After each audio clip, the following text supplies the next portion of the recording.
IPMNation.com.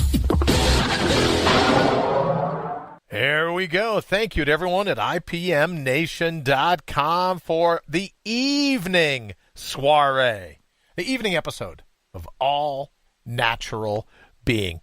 Thank you so very much for making the jump with us, making the transition from a morning show to an evening show. We've got a lot to talk about this evening, and we'll be heading over and launching our live Facebook here in just a minute as well. But I wanted to come over and thank you all for all the support, everything that's been going on. Thank you so very much for everything that you've done to help us get to this point. I truly appreciate it. All right, here we go. We're getting ready to launch over on Facebook. If you have a chance to watch the video, groovy. If not, I love being your virtual hitchhiker. And I love doing the audio, so we can go pretty much wherever you want. We've got all kinds of things to talk about tonight, so thank you so very much for joining us. All right, here we go.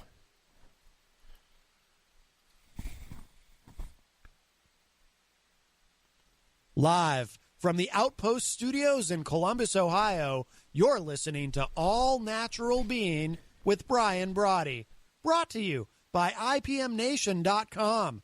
Get ready for the gong heard round the world.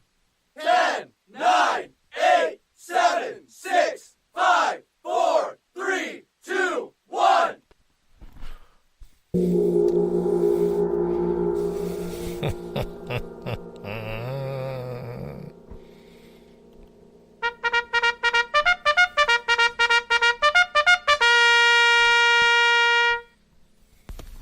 Put the red pen down. It's time to let your strength roll. AllNaturalBeing.com.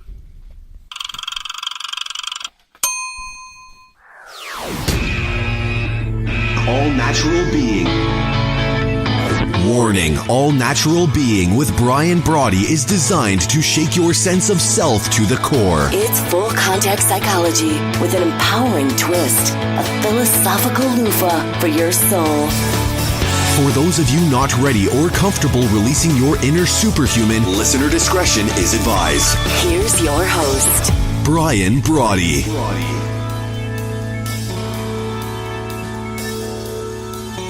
Yeah, I see now. It makes perfect sense why we did that. Now, well, what are you going to do? It's like one of those things you go, really? Are you kidding me? Welcome. What a day it's already been. Welcome, and thank you for stopping by the #1 rated show here on IPMNation.com, episode 259 of The Gong Heard Round the World. You're in to All Natural Being, broadcast as it happens here on IPMNation.com, and Facebook for on the fly on the wall video, I guess you could call it, live from the Outpost Studios here in Columbus, Ohio, with rebroadcast on iTunes and iHeartRadio. Greetings wherever you are, here in the Garden of the Mortals. Top of the day from the truest parts of your mind. Life, it's your labyrinth, your shot at running the table. That's why we're always putting your heart's highest priority top of the list. It's why we're always placing your primal scream front and center in your life. Reinstalling and reinstating your true wisdom, your inner whisper. It's time to reboot your robust, to find your ferocious, to out-brutal the brutal in the cut and shuffle that fate deals you on a daily basis, and to bring your own bold once and for all. But before we hit it tonight, hello to my friends here in the United States and Canada, Mexico, the UK, my good friends in Ecuador, China, the Philippines, Brazil, India, Australia, Germany, Italy, and France, Turkey, Japan, Singapore, Sweden, Israel, South Africa, Puerto Rico, Kenya, the Netherlands, to those joining us from all over the globe. It's great to have you here with us. I truly am fired up to be driving your bandwagon, to be your biggest fan, to be avidly you. It's time to mortal up. So what do you say? Let's go kick in some doors. And welcome, I have to tell you, it's really something else to be here for an evening show. Because remember, right, for the longest time, we had an evening show going, and then we were like, oh, I don't know if we really want that. Maybe we'll go back to mornings. And I have to tell you, a part of me was all excited because I'm thinking, oh, well, this is going to be great. this is going to be great because I'll be able to sleep in. It didn't happen. I got up bright and early this morning just as well. Right? And all day long I've been thinking about, all right, now an evening show. And we're working on the technology here in the studios, but as of tomorrow, we'll have the ability for multiple callers to call in. So we'll be able to do all kinds of things here on IPMNation.com and also on Facebook Live if you're watching the video. And if you're into the rebroadcasts and you're catching us on iTunes or, as I said earlier, on iHeartRadio, we've got a bunch of cool things going on there as well. And so I just wanted to start out by thanking everyone that's made this possible for us, that's made this possible for us to jump from a morning show where we talk all the time about, how to hijack your brain before you head out the door. Well, the evening show is going to be a little bit longer. Probably start off with an hour, then we'll go to 2 hours, then 3 hours. A little bit longer than we normally have done in the mornings. So you can just come and go as you please, really. Stop by the show, wait and see if it's something you like. And then if you want to stop back after you're busy doing the different things you're doing in the evening, we'd love to have you. Ultimately, our goal is to defragment your mind. As we say every evening for the Good Night Soundbite, defragment your mind so that when you fall asleep in the evenings, your mind is in pristine condition before you nod off, so that all night long you're going, I know exactly what it's going to take for me to be able to fire on all cylinders tomorrow morning. So our show is going to be about just that, how we can defragment our minds at the end of the day. How, after a full day of out-brutaling the brutal that is the cut and shuffle of fate that I mentioned earlier, how we're able to deprogram, right? How we're able to let our hair down, so to speak, if you will, and how we can come together in the evenings and go, we're going to do just that. So it'll be a call-in show. We'll have some pre-recorded segments. We'll have live interviews, all kinds of cool things going on. And if you're not familiar with our show, just as when we did it in the mornings, I love being your virtual hitchhiker. So if you're out and about and running around, you can just hit us up on IPMNation.com/ANB, hit play on your phone, and take us along with you. Take us wherever you're headed. But we're truly excited to be a part of your wind down, right? To be a part of your evening and going, great, what do we got to do to mentally prepare ourselves to put the baggage of the day, the baggage of today behind us and make this run, if you will, make this R&R that we're ready to experience, we call it sleep, make this R&R something that's really going to be recuperative so that we know we can get up in the morning and kick in some doors. Now, for the folks that are familiar with how the format works, we may still be doing the gong heard round the world. And what I mean by that is that we may still launch 7 a.m. in your time zone every morning, 7 a.m., a quick prepared little segment that will launch right at that 7 a.m. hour to help get your head and your heart dovetailing before you head out the door. And then what we'll do is later in the evening when All Natural Being comes live at 8 p.m. Eastern, what we'll probably do is say, okay, at the top of the hour, we'll lead with the gong heard round the world and then go into show programming. And then once we go on to 2 and 3 hours here in the evenings, at the top of each hour, we'll go ahead and reload the gong heard round the world, the episode that we did bright and early that morning. So we hope to be able to do it so that we're not missing anything, really. We've got a little bit of pre-recorded content that will help us jumpstart our day. And we've got a show, a 3-hour show, with it will allow us to defragment our minds as we go. As we get ready to wrap it up for the evening. All right, so as I've done every morning, let me say hello to some people here in the thread. For those people that made the transition, Jared, nice to see you as always. David wrote fader, so I'm not sure what that fader. He's probably telling me that I need to fade something out here. So let me see if will that work? We'll see that. David knows what he's doing. So if David is like fader, then there must be something wrong with the audio, and I'll keep learning and I'll keep working on it. Peter, nice to see you. Sean, nice to see you. Rita, nice to see you as well. Doug, nice to see you. Lisa Shaver, Newman, nice to see you. David Ray Bowman, fader, thank you so very much. I'll be on it, I think, Hopefully that's not a key or a code for something else, but thank you very much. But I'm still learning, David. I'm still to the point where, right? Because I was a television reporter for a good portion of time, and I'm used to doing television in terms of the camera, and then after the brain tumor, after 3 traumatic brain injuries, right, which are just 3 surgeries. In as many, not so much as many months, but like 6 months, 3 traumatic brain surgeries in 6 months. I now have a face for radio. So I'm learning all this. And David, thank you very much. Fader. I'm not really sure. I'll tell you later. Oh, okay, great. Thank you. Harry, thank you for watching. Mornings, Ugh. I know, David, I'm with you. Jim, nice to see you as well. I'll tell you later. Oh, great. Okay. Thank you, David. I appreciate it. So here's one of the things that I wanted to start off. As we talked about these segments, and I hope Henry Noel is going to be providing us with a segment, and he'll be in the show. And then pretty soon is going to announce his new show on IPMNation.com. So we're pretty fired up about that. And then also we're going to be doing, there's all kinds of different segments. But here's what I want to get you to think about for just a second. I'll tell you a quick, it's like Brian's pet peeves. Yes, we'll do Low Life's Making Headlines. We'll do all the different things that we've done on the morning show, right? We'll do all those different things. But what's happened is that we also realize that we want to include some additional segments that we've been working on.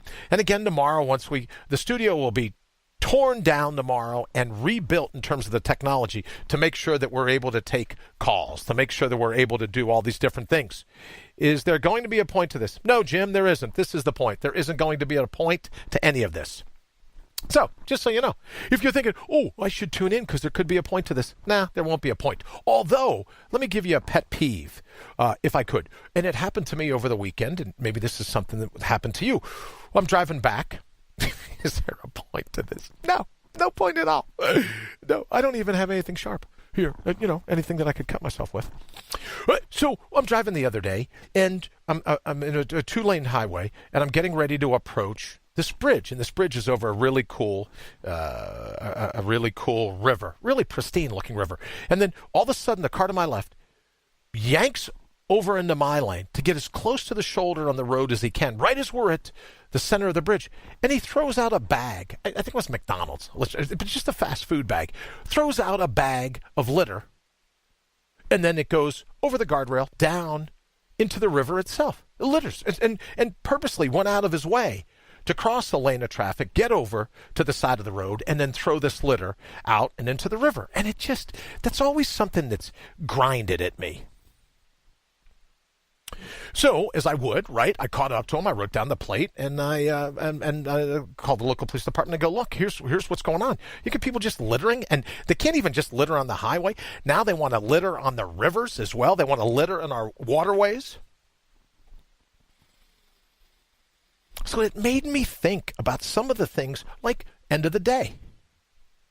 One of the reasons I think litter has always grated on my nerves is that we let our minds be littered in the same way. We let our minds be riddled with graffiti. We let people just come into our minds, come into our cognitions, come into our sense of self, and just throw whatever rubbish, whatever trash, cigarette butts. Hello, Josephine. Nice to see you. Right? Just anything that we can do. We let people in to litter.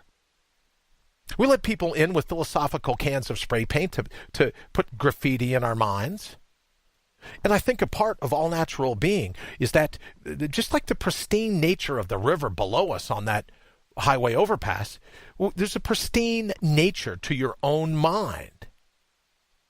And that when we let in all the crazy, when we let in the mashugana of the marketplace, when we let all these other things happen, it's just like we're throwing litter out the window.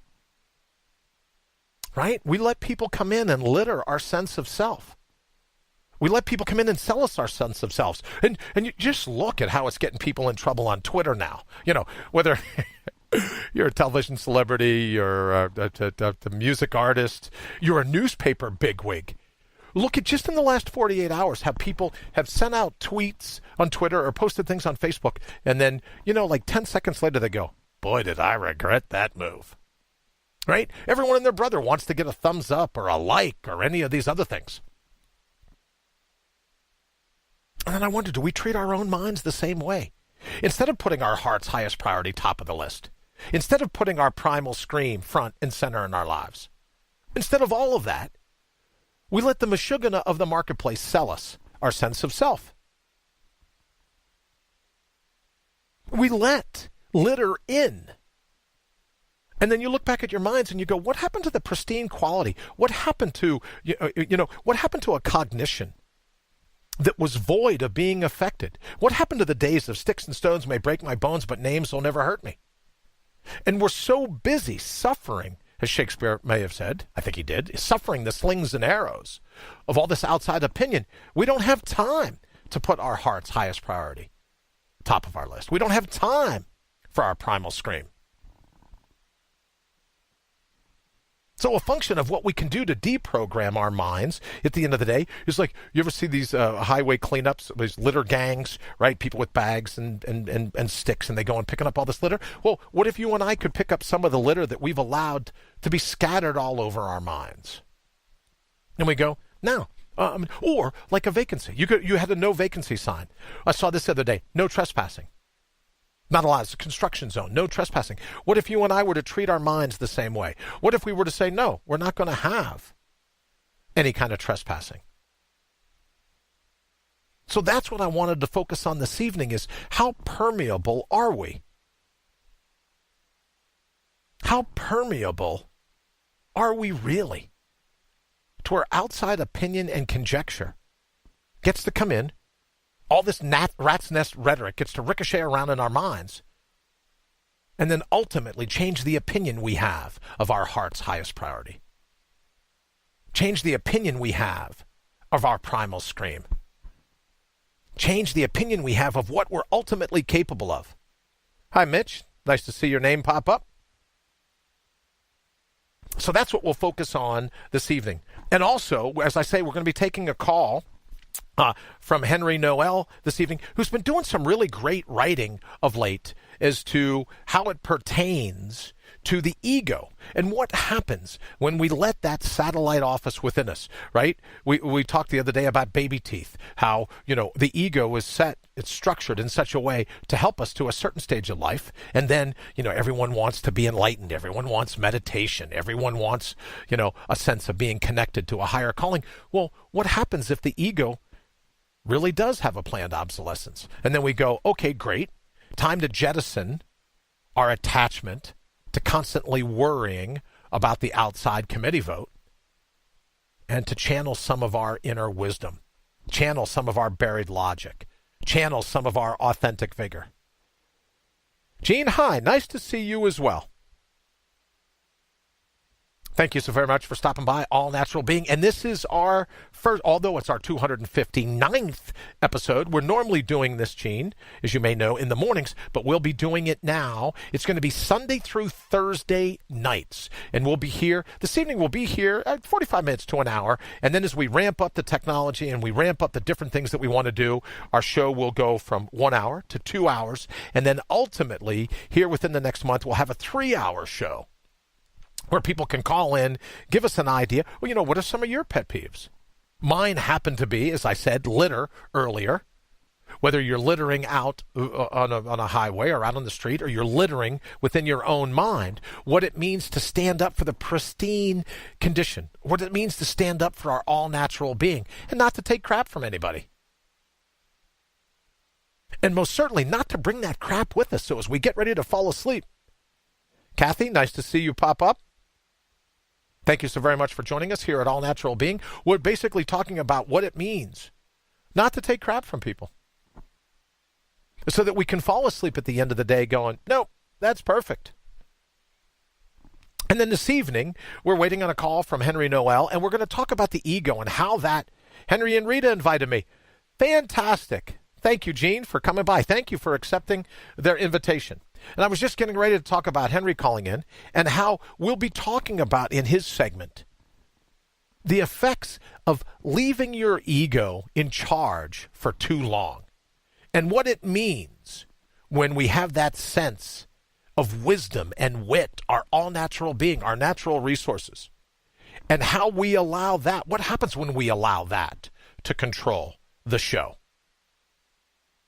And ultimately, not being, as I talk about, look over at Twitter, look at Facebook, look around wherever we are. There's a lot of hot heads wrapped in thin skin, right? Where outrage is the new black.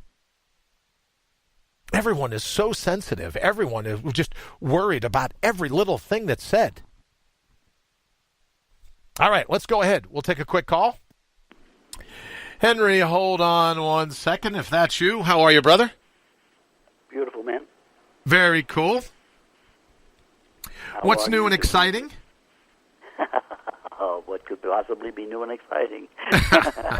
This show is going to be fabulous, man. I love what you're doing. Well, thank you very much. My question for you, and I want to get to this right off the bat, how are you in terms of your hour, the time slot over at IPM Nation? Because I know you're doing a lot of writing and a lot of work.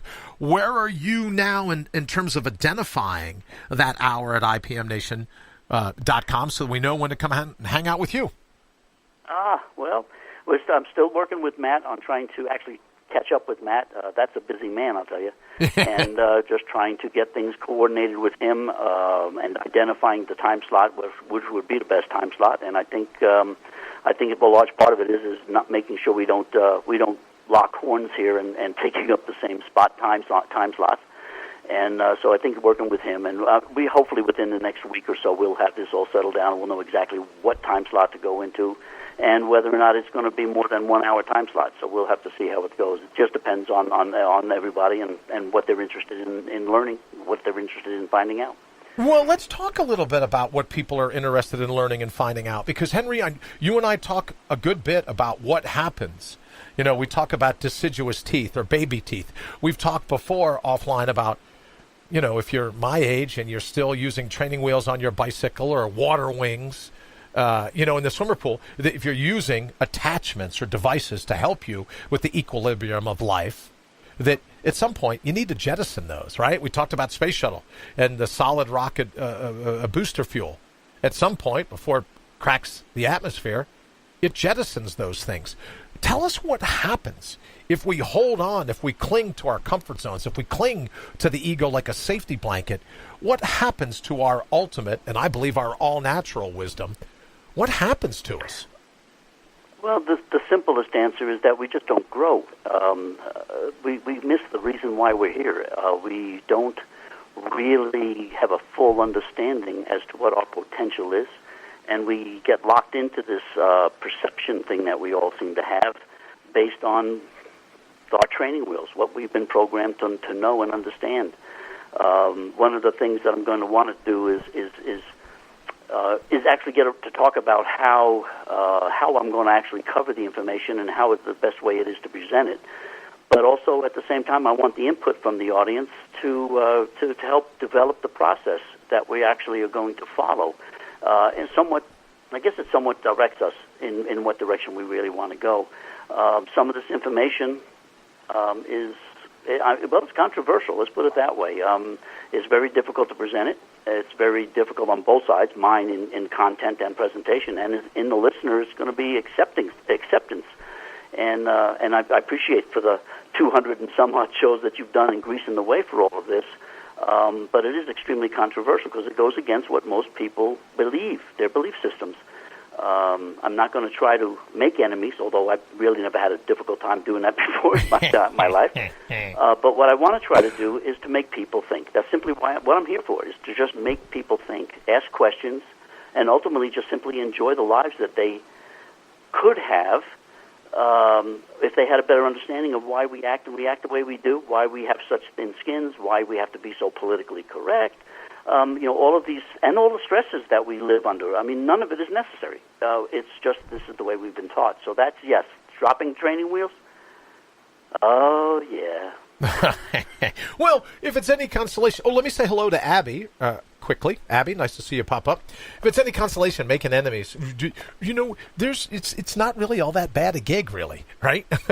And I'm finding that you suggest that people channel their all-natural being. The more that you suggest that the world really is run anymore by hot heads wrapped in thin skin, Not a very popular opinion in some circles. But again, Henry, all I say is you look out on what's happening over the internet. You look out at Twitter, the outrage forum that is Twitter. You look at some of the accounts on Facebook, and how do people have any bandwidth left to put their heart's highest priority top of the list? How do they, right? How do they have any mental wherewithal left? We're so busy being outraged. We're so busy being insulted. We're so busy, just being maligned by the sheer words, just not even words, they're gangs of letters, but being maligned by the thoughts in another's mind. It takes away from their ability to really have a smile in their own life. So what can we do to combat that? What can we do in order to say, well, I appreciate the ego is a certain point. A lot of nail on the head.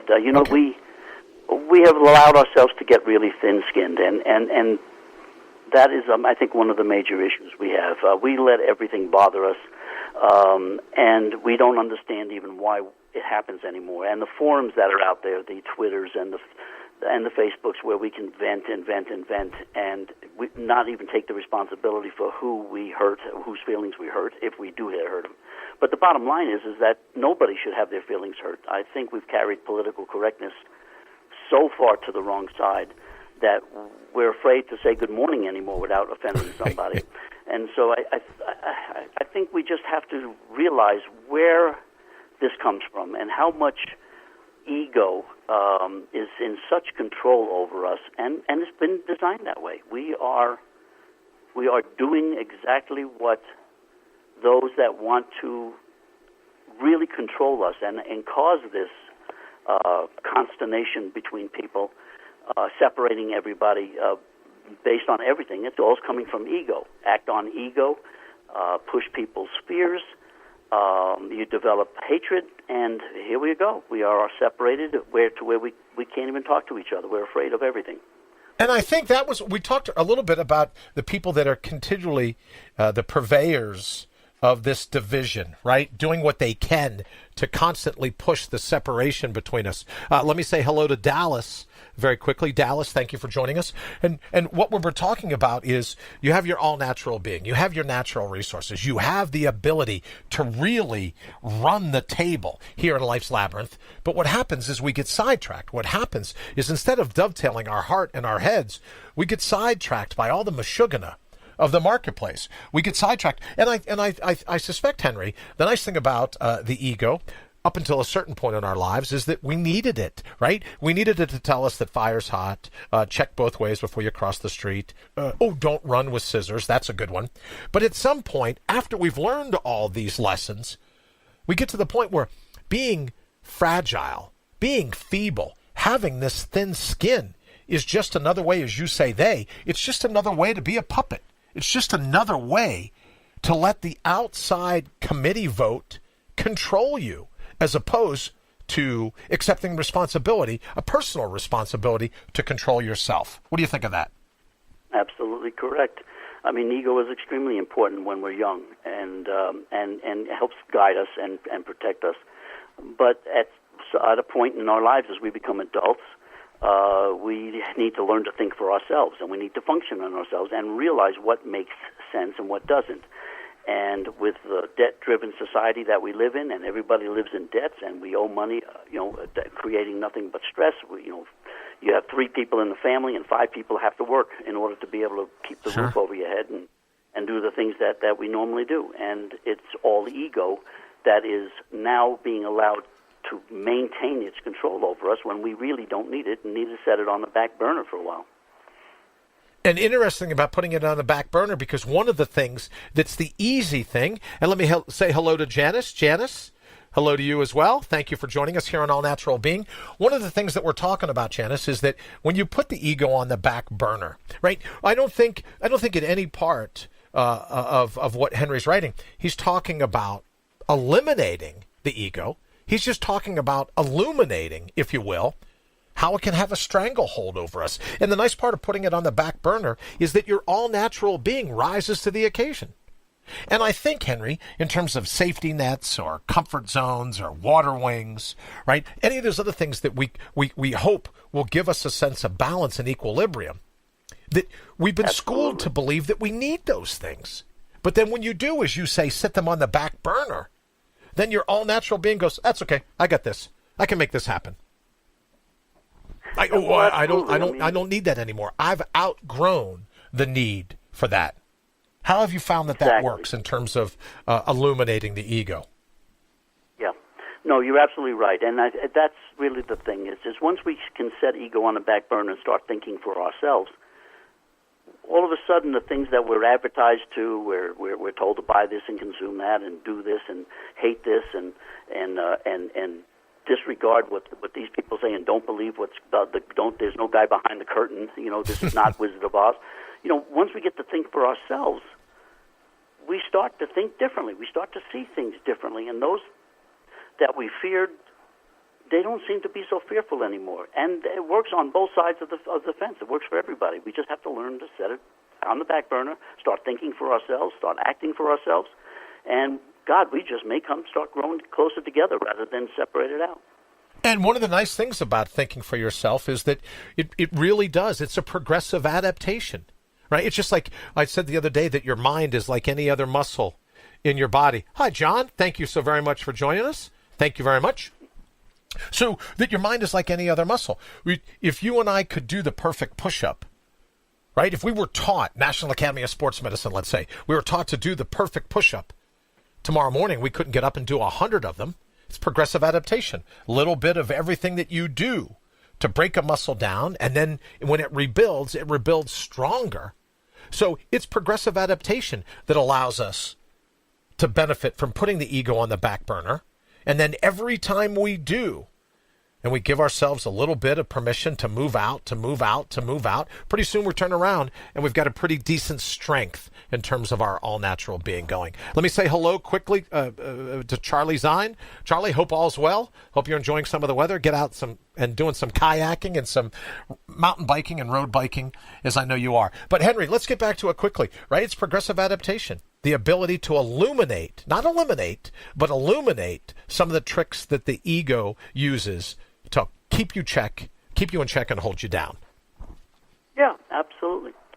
We've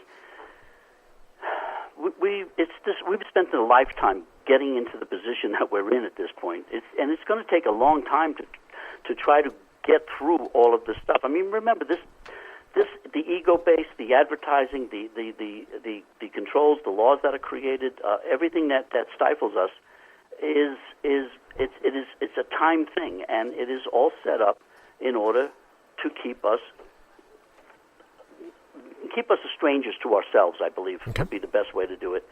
And it's going to take some time. It is pervasive. It's every aspect of our lives has been affected by all of this, which is why we act and react mostly the way we do. And it's going to take some time and a lot of acceptances, a lot of tearing down of old paradigms and the way we used to do things and the way we thought, with the things that we believed in, and ultimately rebuild it all to think the way we normally would think if we were left alone to do that. I mean, if you really think about it, to show you how pervasive it is, the thoughts that we have probably aren't ours anyway. We've been programmed for these thoughts, and so we're reacting the way we've been taught to react.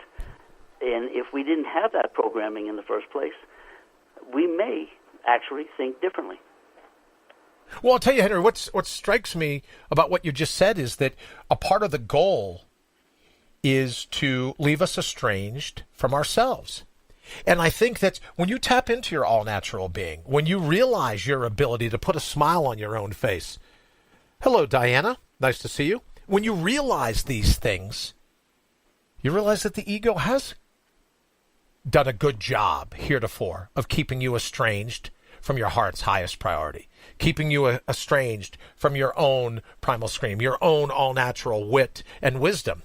And if they can sell you your sense of self, all the baubles, the bling, right, all the trinkets, all whatnot from the mashugana of the marketplace, then they can keep you estranged from yourself. And I wonder what you think. It seems to me that keeping you estranged from yourself makes you easier to manipulate, makes you easier to control. And that's the last thing they want to have happen. Yes, absolutely true. I mean, when you think about it, I mean, the things that we want to buy, the things that we feel we need, all come from our ego, the insatiable appetite that ego has. And there's a lot of the things that we get ourselves into debt about. Really, we probably would never have done that if we had been thinking on our own. And again, it's just simply relearning, stripping away these old paradigms and just relearning the way we need to do in order to take control back of our own lives. Because right now, we're not. I mean, we are totally in control by our ego and by the powers that be that wish us to continue to be controlled by them, continue to be puppets. So in other words, the powers that be look at the ego as like a remote control. Oh, it's their best tool in the bag that they've got, yes.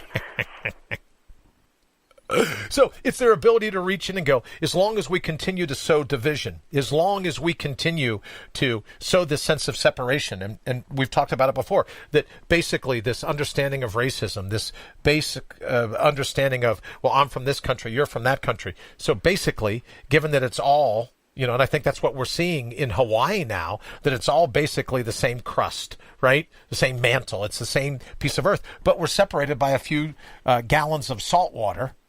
And then we say, okay, well, this is why we should have a division. This is why we all shouldn't get along. This is why, right? Like you and I have any say as to where we were born, any say what country it was that we come from, and any say at all, right? Our parents are busy. They play a little slap and tickle. The next thing you know, Henry's here, Brian's here, whoever's here. And then all of a sudden, they convinced us that we should be against the other because they weren't born on our continent, born in our state, born in our city. And that division is what keeps us estranged, not only from our own heart, but collectively. It's what keeps us estranged and from true power. Absolutely right. And ego is the focus of all of that advertising, if you wish, because the ego represents and controls the amount of fear that we have. And the minute we fear what we don't understand, because they're not teaching us about what's going on elsewhere in the world. They don't teach us about the people in the world. They just present, this is a problem, here's the solution, and the resolution is going to simply be, you got to hate these people because they're different than you. I'd rather have control of my own decisions of who I like and who I dislike rather than based on what somebody else tells me. And it would seem to me that's the best way to operate a human mind. It would seem to me that's the best way to tap your natural resources and then go, why would I let someone else give me my opinion right now? And we're not suggesting that you live in a bubble. We're not suggesting that you ignore all opinion. But that ultimately, we talked before about what is meditation. Meditation is your mind's ability to catch a particular thought, and then you decide, will I hold on to that thought, or am I going to let it go? And when you channel your all-natural being, when you get to that point where you go, I'm tired of politicians, I'm tired of the experts, I'm tired of the media, I'm tired of everyone trying to sell me my understanding of what it means to put my heart's highest priority top of my list, then you get to the point where you just go, I don't think I'm going to mess with that anymore. Right, exactly. And it's sad that we have to get to that point because, the world out here is absolutely gorgeous. It is beautiful. The people in it are just absolutely beautiful. The majority of the people in this world don't want all of this aggravation and all of this separation that we have. It's just that we have a select group of people that just decide for us, and we willingly go along because this is what we've been taught to do. You don't question authority. You don't question what the government tells you to do. You don't question the bankers. You don't question anybody. And we don't. And we've gotten to where we're not even taught the things that we would, 20 years ago, we required to learn in schools in order to really live your life. And now that's not even taught anymore. So, and without history, we get to live it all over again because we don't learn from it. Let me say hello real quickly to Zoe. Thank you for joining us. Merlin, thank you for joining us. Gobanes, thank you so much for joining us here at All Natural Being. As you may or may not know, we've been doing, for 258 episodes, we've been doing a morning show. A little bit of a break we took in between when I was diagnosed with a brain tumor. And here's something I love about it. If you go in for brain surgery And in anticipation of the surgery going well, they call it that, brain surgery. When it doesn't go as planned, they call it traumatic brain injuries. So we had a little bit of a break in the middle while I was busy recovering from 3 traumatic brain injuries in 6 months, all in an attempt to reverse the effects of a brain tumor. So I think, Henry, one of the things that happened to me the other day is someone said, well, why is this so important to you? Let me say hello to Marcellus. Marcellus, it's nice to see you, brother. Thank you for joining us here in the evenings. Why is this so important to you? And I think, Henry, it was because my mind, my brain at the very least, if not my mind, was under attack by this tumor. Then I wondered, how many philosophical brain tumors do we all possess? How many attacks do we stand by and let happen to our brains and our minds? Philosophically, right? Just in terms of temperament. So I think for me, knowing that I was being attacked by a brain tumor, golf ball size, right? Nothing huge. I learned of a gentleman today that had a softball size brain tumor. But I think for me, my line in the sand was that I wondered how many of us suffer philosophical tumors? How many of us suffer philosophical pathogens? Right? Those thoughts, the binge thinking, those things that we let in that make us believe we're not smart enough, we're not beautiful enough, we're not strong enough, we're not all these things. So for me, that was the turning point. We're going, look, don't be like me. I got a brain tumor. Probably from using the damn cell phone too often without a headpiece, right? And which made me think quite a bit about how long I've been using a cell phone that way. But ultimately, what it made me realize is that maybe we're all subject to philosophical brain tumors that are really holding us in check and keeping us from channeling our all-natural being, and they're just pathogens, right? They're philosophical pathogens, philosophical blights on our natural bandwidth, of which, Henry, I think you would agree, the ego is like all over. The ego, you might think that the ego is like, oh, no, I can't tolerate anything bad for the mind that I'm running. But ultimately, the ego doesn't want to give up its power. So if you get to the point where you have some philosophical tumors, as long as it moves, as long as those tumors move, those philosophies, those pathogens move to keeping the puppet government, the shadow government, which is your ego, as long as it moves to keep that ego in charge, the ego's like, I don't know what everyone's talking about. Brian seems a little high strung. I don't think Henry knows what he's talking about. I'm just the ego. I'm just here to, run the show. Absolutely right. Again, we are bogged down, and most of the disease that we have that we experience, it's gone beyond, I think, philosophical tumors and philosophical barrages of stagnation. We're energetic beings. We are. Well, look at you, how energetic you can be. We are energetic beings, and because we are energetic beings, things that stifle the flow of that energy cause problems, cause stagnation. It causes issues that we all have to deal with. So you can call it as philosophical, but I honestly think that this philosophical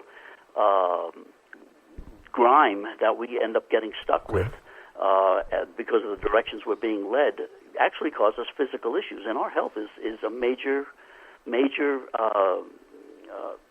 recipient of all of that. Henry, we were talking the other day about oxidative stress and why, everyone's worried about free radicals. Let me say hello to Kelly real quick. Hello, Kelly. Thank you for joining us here on All Natural Being. But, we're worried about free radicals, oxidative stress, and it turns out to be the root cause of all kinds of pathologies, all kinds of ailments. But then there's also an oxidative stress that comes from the thoughts that we think, the beliefs that we buy into. And when someone says, oh, you'll never achieve A, B, C, or D, you're never, as I said earlier, you're not talented enough, you're not pretty enough, you're not fast enough, you're not strong enough, you're not smart enough. Well, all those things begin to drain away from your all-natural being if you permit them, if you allow your mind to be littered in the way that we were discussing earlier. So as we get ready to wrap it up, Henry, what would you say for people that are like, you know what, I understand it. It's in terms of accepting responsibility, as I have for a brain tumor brought on by a cell phone. I accept the responsibility for some of my philosophical tumors. I accept responsibility for those times where I let the ego run the show. What would you say we could do? What could our listeners do when it comes to, again, not eliminating the ego, but illuminating its control over us. What's a simple thing that we could do, if there is a simple thing we can do? Well, honestly, it is hard. There is not a simple thing we can do. We have to simply accept the fact that we have an ego. First step, we have to admit the fact that we have an ego. And we have to then decide whether or not, in our opinion, that ego has really been benefiting ourselves or not. Has it been a big major hurt? Once we decide that, then we can progress and go further from there. It's not a simple thing. Like I said, it's been a lifetime getting us to where we are, and it's going to take quite a bit of time to try to get us to deprogram all of this stuff. But, isn't that a good thing, though? Henry, we equate it, or at least I equate it in my mind, to having a cast on. Right? Let's say you break your arm, or you break your leg skiing, and you're in a cast for 6 weeks, 8 weeks, 12 weeks, whatever it is, and you take that cast off, well, your muscle has atrophied. It shrank down to almost nothing. It's not necessarily dead, it's just dormant, and because of its dormancy, right, because of that sense of lethargy, it's shriveled up. Well, our sense of all-natural being is the same way. Because we've been wrapped in the cast of the ego, there's a certain philosophical atrophy. Deanna, nice to see you. Thank you so much. Great to have you with us for this discussion. Right? But we wrap ourselves in these egoic casts, and then when we cut the cast away, we're like, man, there's a lot of atrophy that went on here. So we need to, in terms of progressive adaptation, we need to slowly build back up. If you and I could run the perfect mile, doesn't mean we can get up tomorrow morning and run a marathon. So that's what I'm fired up about, illuminating the ego, is that, yes, it helped us to a certain stage of our life, but now when it comes to the next stage, the evolution of our wit and wisdom, it's time to cut the cast off and slowly begin, through philosophical progressive adaptation, slowly begin to allow the muscle, our all-natural being, to regain its efficiency, to regain its brilliance. Absolutely. It's not going to take, it's not something that happens, like you said, overnight. It is something that is going to take some time. We haven't really had to think, and I'm not trying to insult anybody, but we have not. I'm including myself in all of this. Sure. We haven't had to think for ourselves. All these thought patterns have all been there for us, and we just simply reacted to our programming. Once we get to start thinking for ourselves, wow, then we start exercising that muscle again, and that's really where we have to go.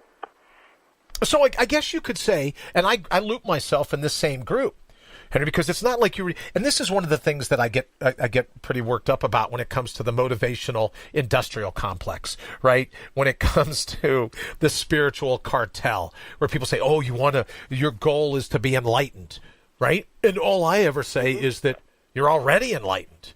You may want to remove some of the impediments to that enlightenment. But we're busy running around chasing the sense of a higher consciousness.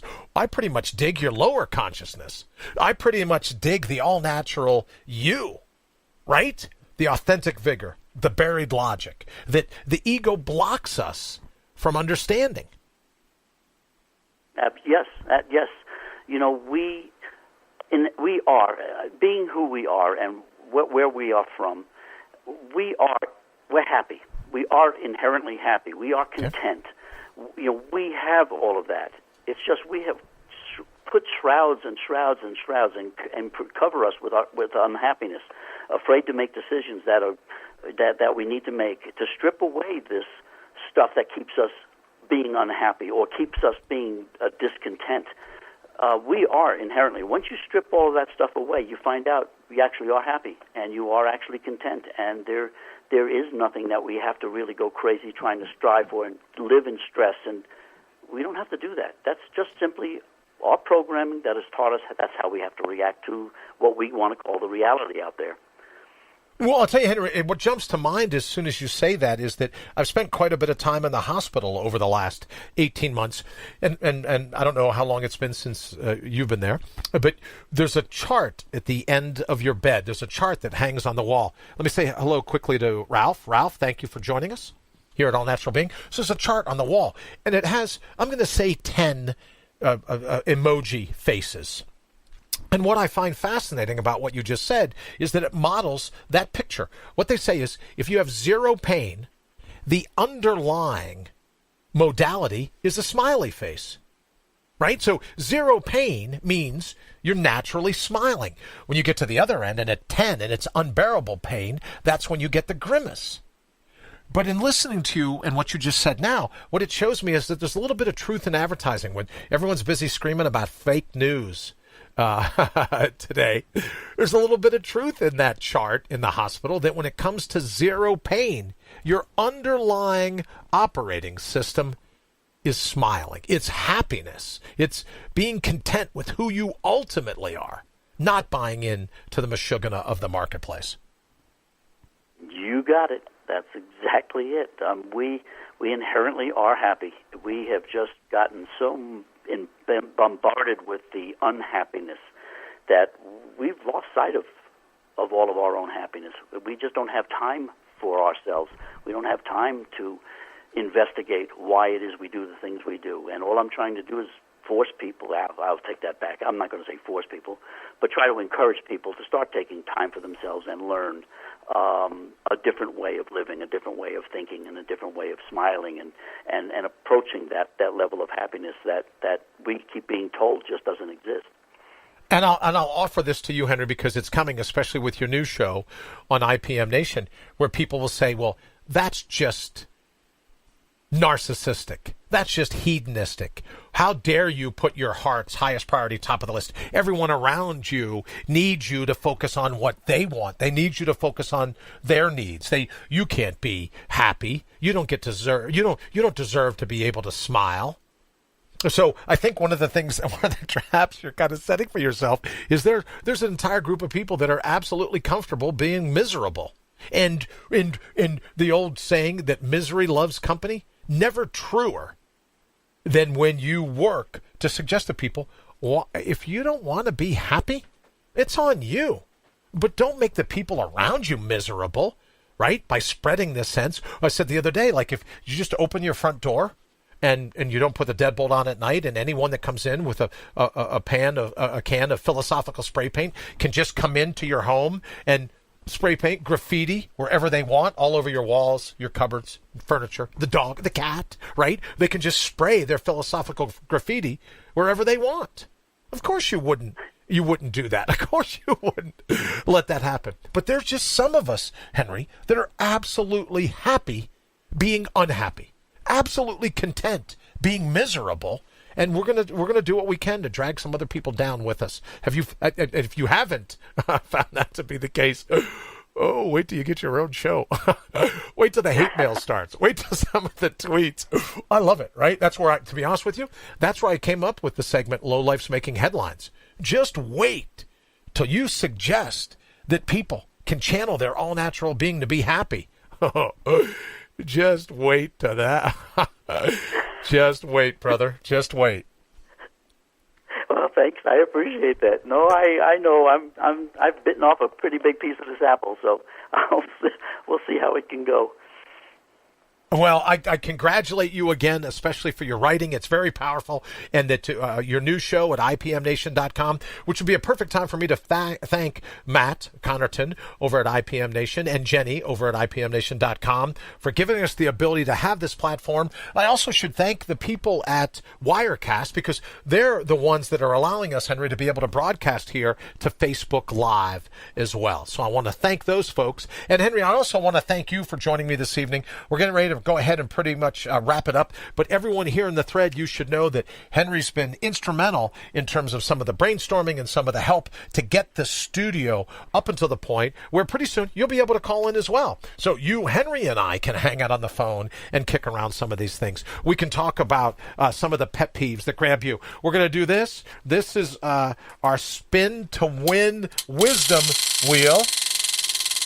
We could very well have one of your philosophies right up on this wheel. And what we'll do is, depending upon the particular philosophy that it ends up on, right, on the spin to win, that's what we'll be talking about for the remainder of that particular segment. We're also, as I said, going to be doing Low Life's Making Headlines, Brian's Pet Peeves. We've got a lot of cool things that we're going to do, but always with the thought of regaining, reigniting, reconnecting with your all-natural being, letting the ego fall away as it should, and then finally be able to put your heart's highest priority top of your list.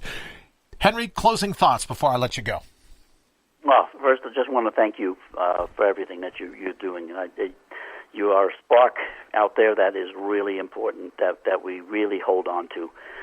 For everybody listening, I want to thank them, too, for tuning in, and hopefully this will be the first of many, many, many opportunities to get into it. And suggestions, please. The way you want to see things go, how you really want to approach it, how quickly or how cautiously. I also want to thank Matt and Jenny and for all their help. I mean, trying to get all of this put together, it is. I would have never believed how overwhelming this can be at times. So I appreciate their patience and their help. And again, thank you, everybody. I really appreciate this, and I'm sure we'll be doing this again, and I'll get mine kicked off here as soon as we can. And hopefully you'll join in. Appreciate it. That sounds great. Henry, thank you so very much. My best to Rita and all your friends that joined us this evening for All Natural Being. Thank you so very much for hanging out with us. All right, we're going to go and get ready to wrap things up here. What we're going to be doing very shortly is the show format will go to 2 hours. And then once we figure out the call-ins, some of the other things that we're doing here in the studio, ultimately to a 3-hour show where you'll be able to listen on IPMNation.com. You can catch the rebroadcast on iTunes and iHeartRadio. Dallas, thank you very much. I appreciate the thumbs up. You'll be able to catch the rebroadcast, as I say, on iTunes and iHeartRadio. And then also, we're working on the Gong heard around the world, which you'll be able to get at IPMNation.com/ANB now is the way to get that. So thank you all so very much for joining us. We're going to go ahead and get out of here. Our plan, although, as I say, we'll strip the studio down probably first thing tomorrow morning. We'll strip the studio down, and then we're going to rebuild it. So it's our plan to be back with you tomorrow night at 8 p.m. with an all-new ability for everyone to call in and interact. And then, for sure, we'll be going, so what's tomorrow? Like Wednesday? So we'll be going Thursday and then Friday this week. And then what we'll be doing is very shortly after that, we'll launch Sunday through Thursday nights, where we'll be here together celebrating your all-natural being. Let me say hello real quick to Dolores before we get ready to run. Thank you so very much for joining us here at All Natural Being. We'll look forward to seeing you again and interacting, having you call in here in the thread, telling us what you're thinking about tomorrow night at 8 o'clock. Thank you so very much for joining us here. Oh, I should mention this, troll alert. This was another thing. I almost forgot, but this is the troll alert. You ever have those? And more importantly, so nice to see you, Brother Wallman. Thank you for joining us. What? Troll alert, troll alert, troll alert. We'll be working on that.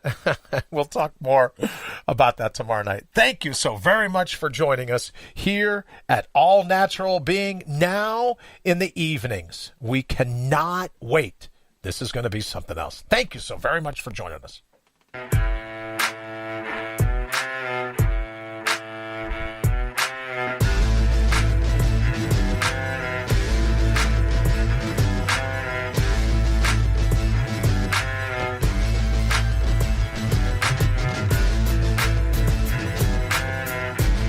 IPMNation.com.